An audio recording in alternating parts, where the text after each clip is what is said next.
Carol heard faint creaking sounds beneath her floorboards just weeks after moving into her quiet new home.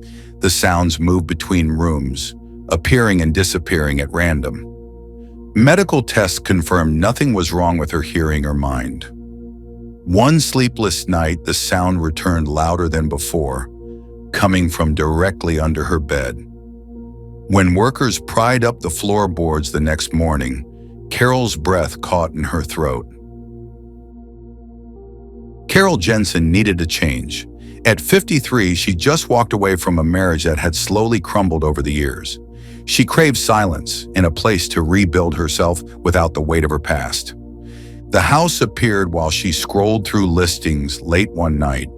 The photos showed an older home with sturdy brick walls and wooden floors. The price seemed reasonable. Carol scheduled a viewing the next morning. Carol signed the papers within the week. Moving day came and went in a blur of boxes and furniture. She unpacked slowly, arranging each room exactly how she wanted it. 2 weeks passed without incident. Everything felt like it was finally falling into place.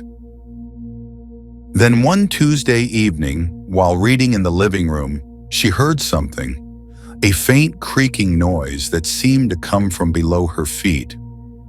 Carol froze and listened carefully.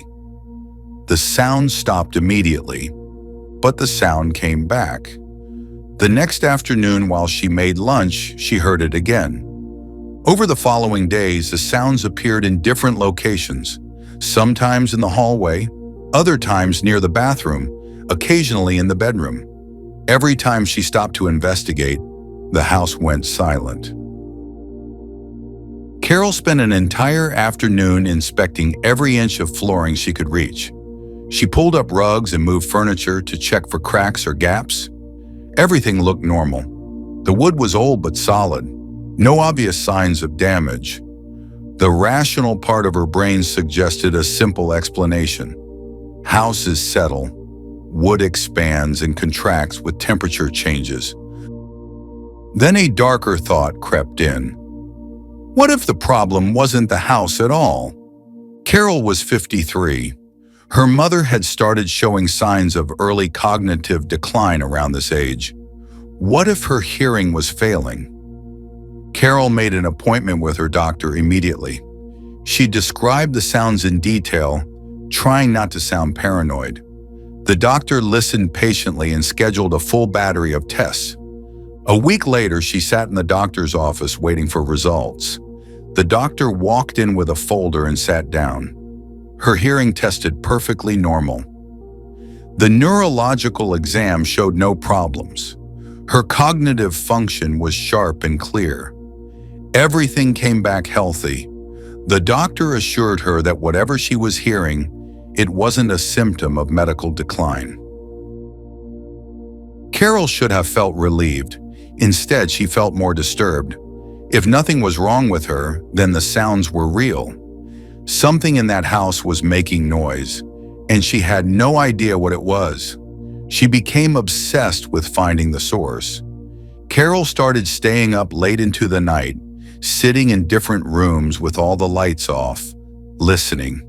She downloaded audio recording apps on her phone and set them running for hours. She played the recordings back at high volume, searching for anything unusual. Most nights yielded nothing but the hum of the refrigerator and distant traffic.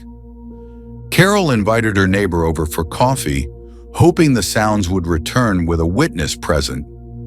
They sat in the living room chatting for over an hour. The house remained completely silent. Her neighbor left, thinking Carol had a lovely, quiet home. Carol felt like she was losing her grip on reality. The questions spiraled in her mind, keeping her awake even when exhaustion pulled at her body. Then came the night that changed everything. Carol lay in bed, staring at the ceiling, unable to sleep. The room was dark except for the faint glow of streetlights filtering through the curtains.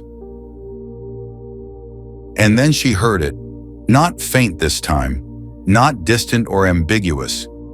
The sound came through clear and unmistakable, rising from directly beneath her bed. A rustling, creaking, scratching noise that seemed to pulse with activity.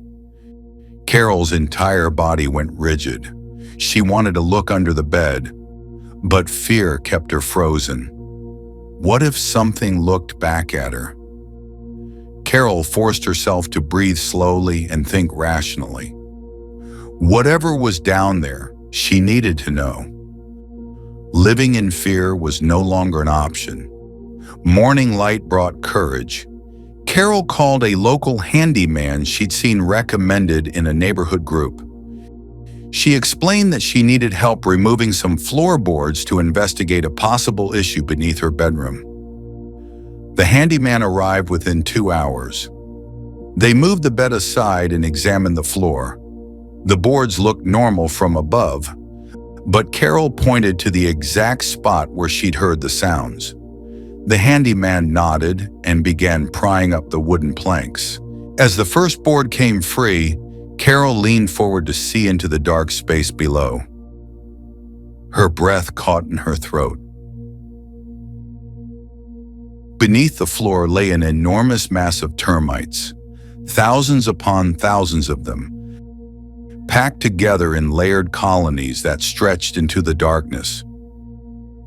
Carol immediately contacted pest control and local housing authorities.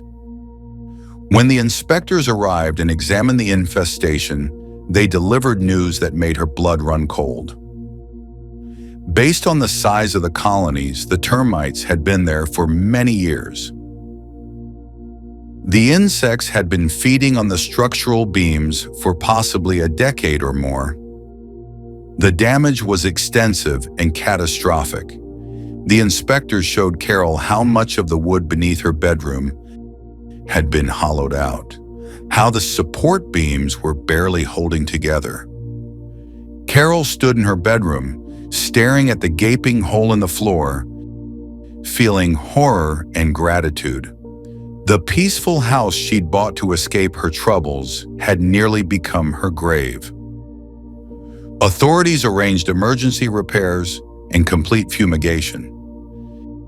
Carol moved into temporary housing while crews worked to save what they could of the structure. The repairs took months. When she finally returned, the floors were solid and secure. The termites were gone. Have you ever ignored a sound in your home that kept nagging at you, only to wish later that you'd investigated sooner?